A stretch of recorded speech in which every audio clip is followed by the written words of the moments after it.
c'est l'heure à présent de la revue de presse des hebdomadaires avec vous, Hélène Frade. Bonjour Hélène. Bonjour Natacha. Au menu cette semaine, un reportage sur ces murs qui se dressent un peu partout sur la planète à l'heure où la mondialisation semble pourtant effacer les frontières, Hélène.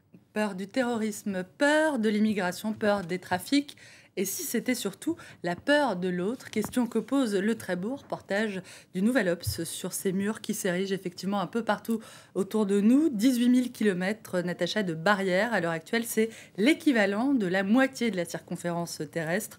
L'un des plus récents qu'on voit à l'image a été construit en février 2012 au beau milieu du désert, à Eilat. C'est entre l'Égypte et Israël.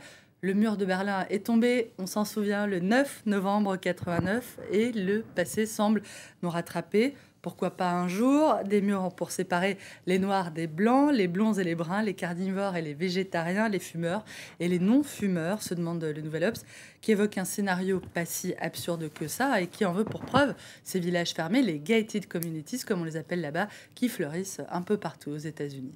Hélène, vous avez relevé aussi un portrait du côté de l'Express cette fois-ci, un portrait du nouvel homme fort du Mali, Ibrahim Boubacar Keïta. Ibeka ne manquerait ni d'atout ni d'habileté pour relever le défi immense qui va se présenter devant lui, la reconstruction de l'État malien. Peut-on, dans le sud du Sahara, marier la grandiloquence gaullienne, la duplicité tacticienne d'un François Mitterrand à son zénith et la bonhomie vacharde d'un Edgar Faure? La réponse serait oui, dit l'Express, et les faits lui semblent déjà donner raison, puisque le tout nouveau président vient de promouvoir général 4 étoiles, le capitaine Sanogo, celui-là même qui a précipité le Mali dans la crise. Fin tacticien, donc Ibeka, qui condamna le putsch du 22 mars 2012, mais su, une fois au pouvoir, ne pas s'aliéner une partie de l'armée, du moins pas pour le moment. Autre portrait à lire du côté du Point cette fois, celui de Marina Berlusconi, la fille bien sûr de Silvio Berlusconi. Vous avez aimé Silvio, vous allez adorer Marina, promet le magazine, qui revient sur le parcours de celle qu'on surnomme la tsarine. Son père lui a déjà transmis les rênes de son empire Fininvest et il se pourrait, déboire judiciaire oblige, qui lui confie aussi son parti, le Peuple de la Liberté. Alors, qui est cette Marina? Pas de flamboyante soirée bunga bunga, ce serait plutôt le contraire. Une personnalité décrite comme taiseuse, rigoureuse, autoritaire et dénuée de charisme, d'après le Point. J'ajouterais un goût commun avec son père pour le scalpel et la chirurgie esthétique. On voit ça à l'antenne, oui. Marina Berlusconi, à laquelle on doit cette déclaration en guise de programme. L'argent ne compte pas, c'est le pouvoir qui compte, si c'est elle qui le dit.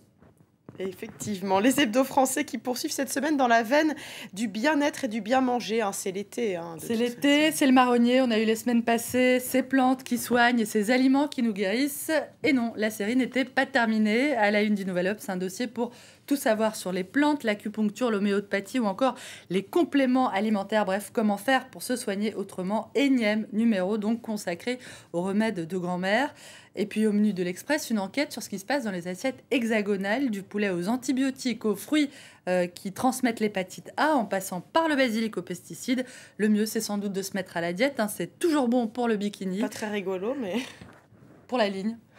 Pour ceux qui ne parviendraient pas à s'y résoudre et qui n'ont pas peur de malmener un peu leur portefeuille, pourquoi pas un petit tour chez Paul Bocuse, le chef archi étoilé Natacha, qui figure entre autres au palmarès de ces Français qui font la fierté nationale, du moins celle du Point, qui consacre cette semaine tout un dossier au fameux génie français. Oui, oui, il existe Natacha, puisque le Point l'a rencontré. On termine en douceur avec une chouette thérapie. Dites-nous tout, Hélène. Ça s'appelle la zoothérapie. C'est une thérapie qui met en contact les animaux, spécialement dressés, et un public dit fragile, des autistes, des personnes handicapées ou âgées. Cette rencontre, Natacha, permettrait aux malades d'oublier un moment leur isolement et leur souffrance, à voir avec cette magnifique photo que nous offre Paris Match. Un bel instant de douceur entre la chouette Mirabelle et une femme handicapée. Très beau moment d'apprivoisement mutuel. On lira tout ça. Merci beaucoup, Hélène Frade. C'était la revue de presse des hebdos.